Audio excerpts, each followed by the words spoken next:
연방준비제도가 기준금리를 0.75%포인트 또 올리며 세 차례 연속 자이언트 스텝을 밟았습니다. 연준은 올해 말까지 기준금리를 4.4% 수준까지 올릴 것도 시사했습니다. 뉴욕 브루클린의 한 상점에서 두 남성 간 시비가 칼부림으로 번져 한 명이 숨졌습니다. 오늘 오전 한인타운 중심가에 있는 빌딩과 주차장 사이에서 시신 한 구가 발견돼 경찰이 수사에 나섰습니다. 한 비영리 단체가 팬데믹 기간 저소득층 아동 급식을 명목으로 정부 지원금 2억 5천만 달러 이상을 빼돌린 혐의로 기소됐습니다. 3년 만에 열리는 제49회 LA 한인 축제가 내일 개막합니다. 현장에서는 막바지 준비가 한창입니다.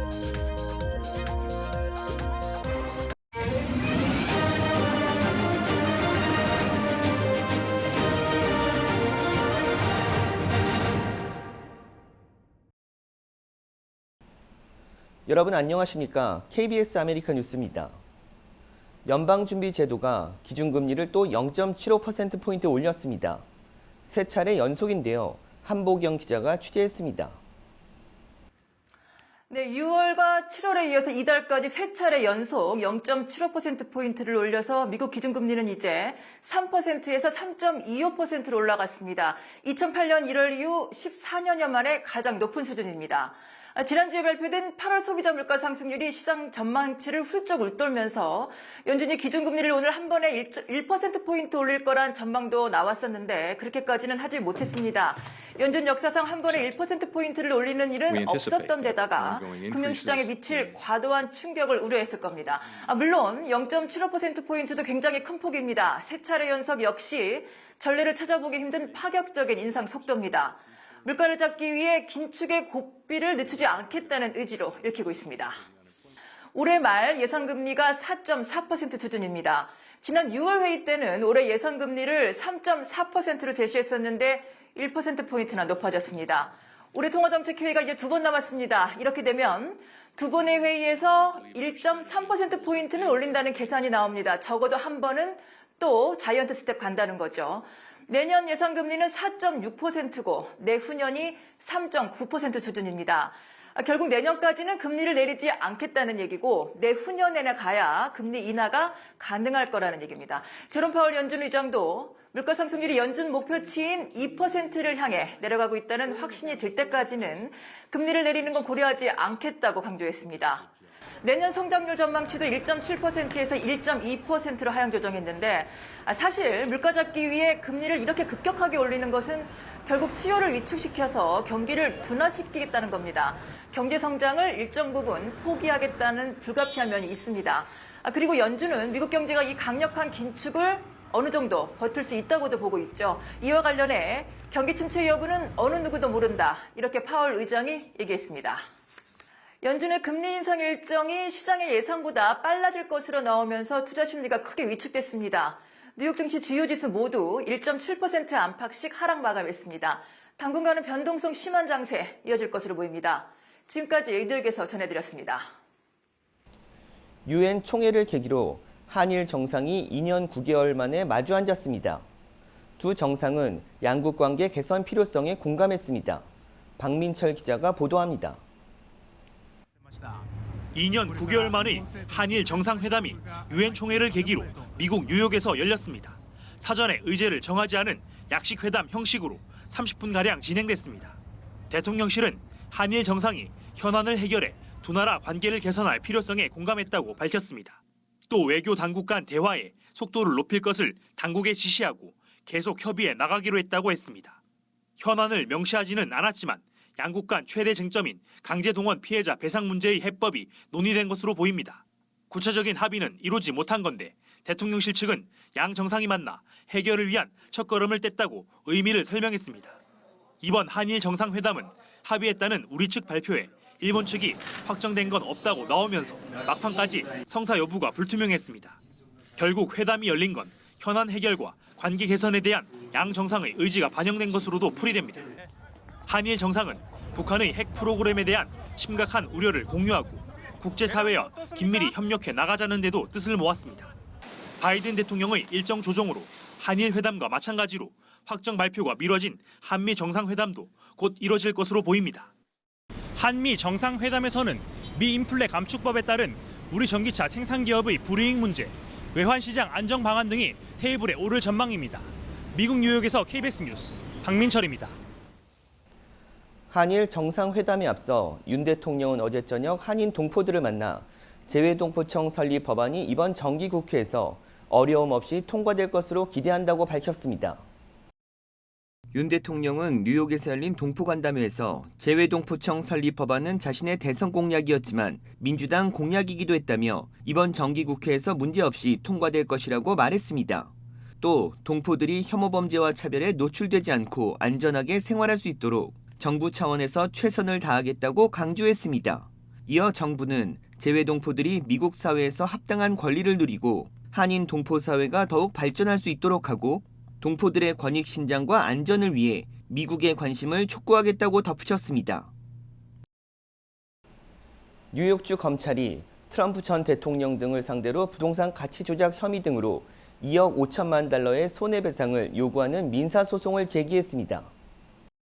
레티샤 제임스 뉴욕주 검찰총장은 오늘 트럼프 전 대통령과 그의 자녀 3명, 회사 고문임원 2명 등을 상대로 뉴욕주 1심 법원에 민사소송을 제기했습니다.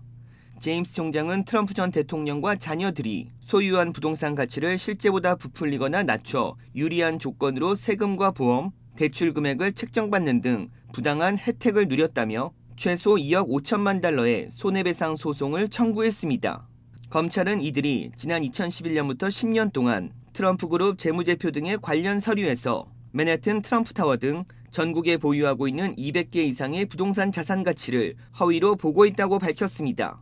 이번 소송을 계기로 현재 같은 혐의로 진행 중인 맨해튼 지방검찰청의 형사사건 수사에도 가속도가 붙을 것으로 예상됩니다. 뉴욕 브루클린의 한 스모크샵에서 두 남성 손님 간 몸싸움이 벌어져 한 명이 칼에 찔려 숨지는 사건이 발생했습니다. 싸움의 원인은 고맙다는 말을 하지 않았다는 이유에서입니다. 자세한 소식 KBTV 김은지 기자가 전해드립니다. 어제 저녁 뉴욕 브루클린의 한 스모크샵에서 한 37세 남성이 칼에 찔려 사망했습니다.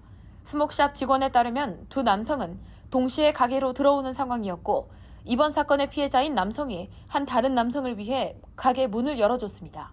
문을 잡아준 남성 손님은 상대방에게 왜 문을 열어줘서 고맙다는 말을 하지 않느냐고 따졌고 다른 남성 손님은 나는 문을 열어달라고 한 적이 없다고 되받아쳤습니다. 그렇게 싸움은 시작됐습니다. 논쟁은 곧 몸싸움으로 번졌고 매장 밖으로 이어졌습니다. 문을 잡아줬던 피해자는 가해 남성을 조롱하며 할 수 있으면 찔러라 라고 도발했고 그 말을 들은 상대방은 자전거에서 칼을 뽑아와 피해자의 복부와 목을 찔렀습니다. 피해자는 이 사람이 나를 찔렀다라는 말을 거듭 반복해 외치다가 바닥에 피를 쏟아내며 매장으로 돌아왔던 것으로 전해졌습니다. 피해자는 인근 병원으로 급히 옮겨졌지만 살아남지 못했습니다. 용의자는 사건 장소에서 자전거를 타고 남쪽으로 향했으며 체포된 이력이 없는 인물인 것으로 나타났습니다. 사건 당시 스모크샵 직원은 용의자에게 칼을 내려놓아라, 그럴 가치가 없는 일이다라고 말하며 갈등을 완화하려고 최선을 다했지만 아무 소용이 없었다고 전했습니다. 경찰은 가해자에 대한 정보는 아직 추적 중입니다. 피해자는 사건 장소 인근에 위치한 쉘터에서 거주하는 것으로 파악했습니다.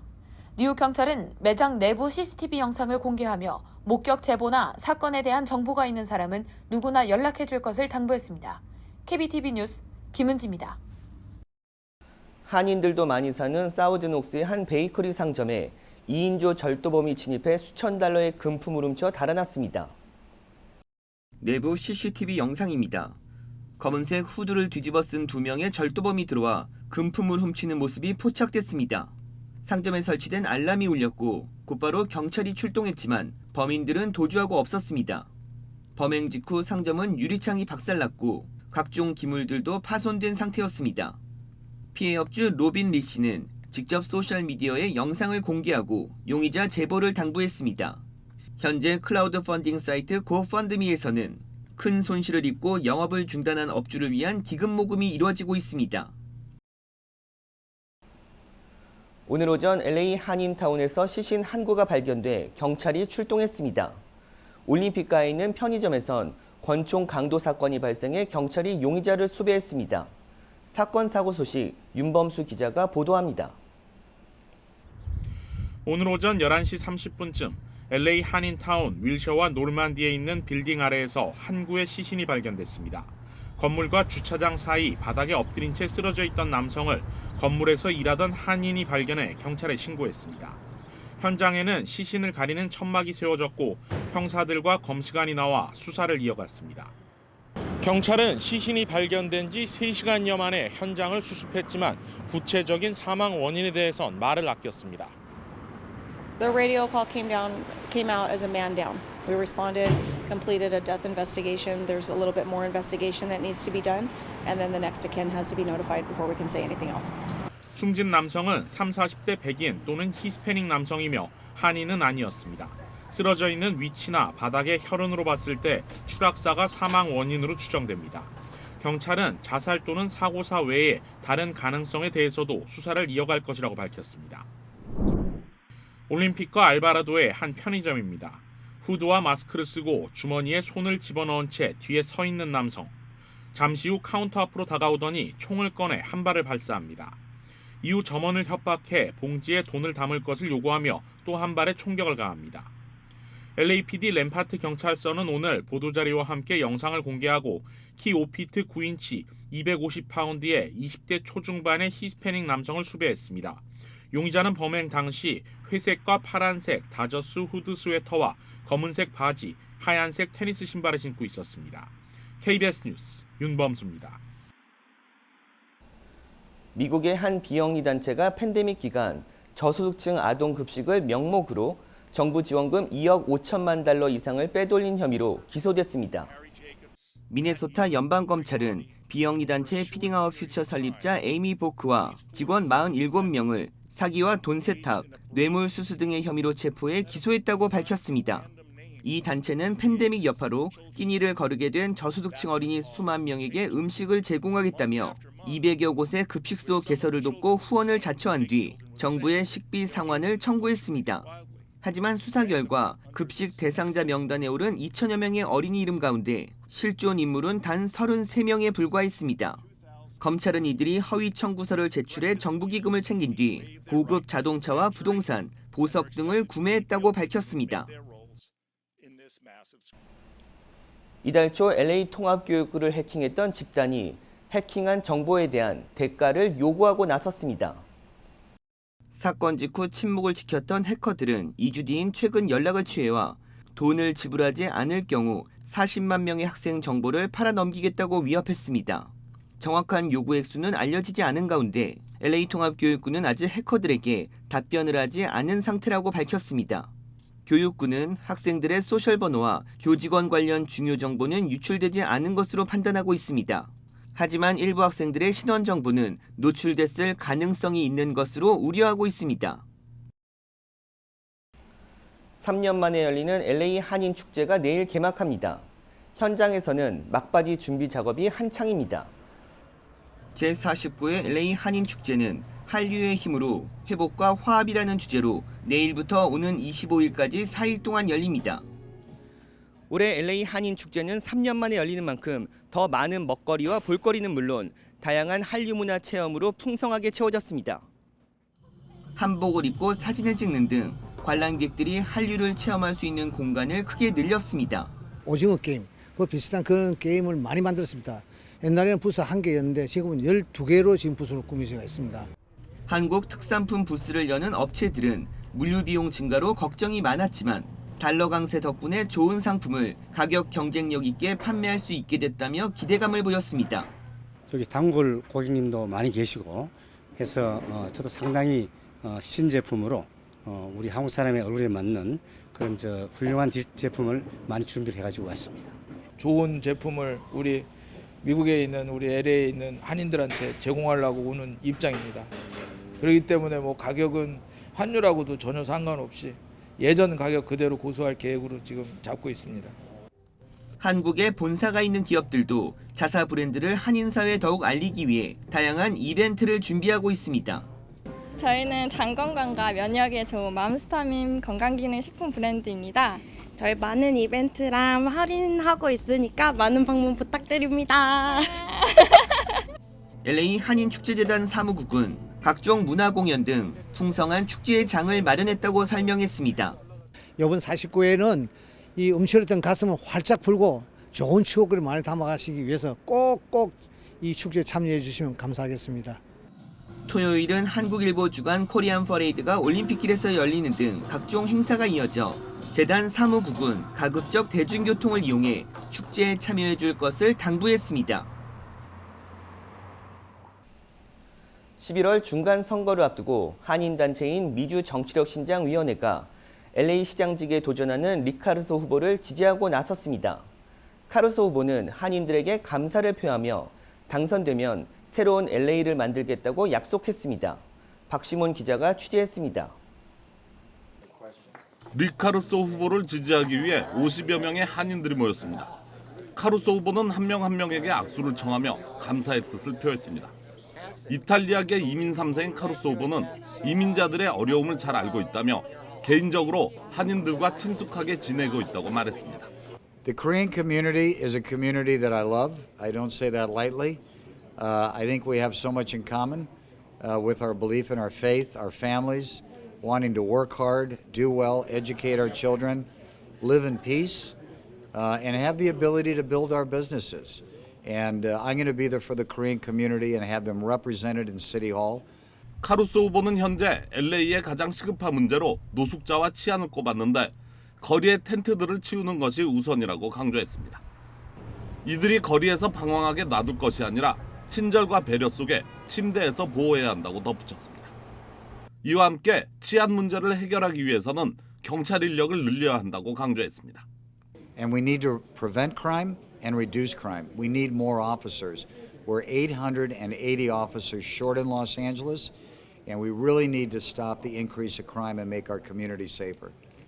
비즈니스맨 출신인 카루소 후보는 또 한국과의 무역에 힘쓰면서 사업자들에게 보다 많은 기회를 제공할 것이라고 전했습니다. 지난 예비선거에서 리카루소 후보는 득표율에서 캐런 베스 후보의 2.76%포인트 뒤지며 2위를 차지해 결선 투표에서 박빙의 승부가 예상되고 있습니다. KBS 뉴스 박시몬입니다. 푸틴 러시아 대통령이 주권과 영토 보호를 위해 예비군을 대상으로 부분 동원령을 발동했습니다. 조빈나 기자입니다.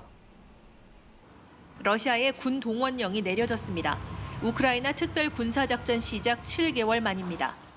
푸틴 러시아 대통령은 긴급 연설을 통해 서방이 집단으로 대응하고 있는 현재 직면한 위협에 맞서기 위해 동원령에 서명했다고 발표했습니다. 다만 전면 동원은 아니고 예비군에 한정된 부분 동원령임을 강조했습니다. Для защиты нашей Родины, ее суверенитета и территориальной целостности, для обеспечения безопасности нашего народа и людей на освобожденных территориях, считаю необходимым поддержать. 푸틴 대통령은 서방이 러시아에 핵 위협을 가하는 등 반러시아 정책이 선을 넘었다며 영토 완전성이 위협받는 경우 모든 수단을 사용할 거라고 경고했습니다. А те, кто пытаются шантажировать нас ядерным оружием, должны знать, что роза ветров может развернуться и в их сторону. 부분 동원 조치는 현지 시각 어제부터 시작됐습니다. 전투 경험이 있고 주특기가 있는 예비군 30만 명이 동원 대상인데 이는 동원 자원의 1%가량이라고 러시아 국방부는 설명했습니다. Я поддерживаю мобилизацию, потому что нужно как можно быстрее закончить войну и нужно подтягивать резерв. Призывать сейчас людей нецелесообразно. 우크라이나 내 러시아 통제 지역에서 내일부터 시작되는 러시아 합병 주민 투표 준비도 본격적으로 진행되고 있습니다. 도네츠크와 루안스크, 헤르손, 자포리자 곳곳에 투표소가 설치되고 안전 대책도 마련 중입니다. 이민자를 위해 모스크바와 사할린 등 러시아에도 투표소가 설치될 예정입니다. 모스크바에서 KBS 뉴스 조빈나입니다. 유엔 총회 연설에 나선 조 바이든 대통령은 러시아가 유럽을 핵으로 위협하고 있다며 강력 규탄했습니다. 북한을 향해서도 대화를 거부하고 유엔 제재를 어기고 있다고 비판했습니다. 김기현 기자가 취재했습니다. 조 바이든 미국 대통령은 30분 유엔 총회 연설의 절반 가까운 시간을 푸틴 러시아 대통령 비판으로 채웠습니다. 러시아가 안보리 상임 이사국인데도 회원국 우크라이나를 침공해 유엔 헌장을 정면으로 어겼고 세계적 식량 위기를 초래했다는 겁니다. 특히 푸틴 대통령이 핵무기 비확산에는 발을 빼면서 핵으로 유럽을 위협했다며 핵전쟁은 승자도 없고 절대 발생해선 안 된다고 강조했습니다.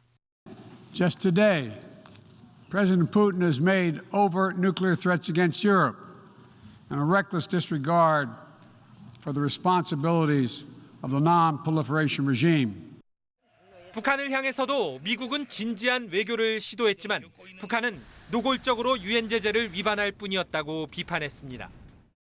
Despite our efforts to begin serious and sustained diplomacy, the Democratic People's Republic of Korea continues to blatantly violate UN sanctions. 이 같은 발언은 중국의 핵무기 비축 과정이 불투명하다는 걸 지적하는 과정에서 나왔습니다. 바이든 대통령은 다만 중국을 향해선 분쟁이나 냉전을 원치 않는다면서 타이완을 비롯한 영내 현안 역시 평화적 해결책을 모색할 것이라고 말했습니다. We do not seek conflict. We do not seek a Cold War. We do not ask any nation to choose between the United States or any other partner. 유엔 안보리 개혁과 관련해 바이든 대통령은 거부권 사용 자제를 촉구하는 동시에 아프리카 등으로 상임이사국을 확대하는 방안을 지지한다고 밝혔습니다. 워싱턴에서 KBS 뉴스 김기현입니다.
KBS 아메리카 뉴스 마칩니다. 시청해 주셔서 고맙습니다.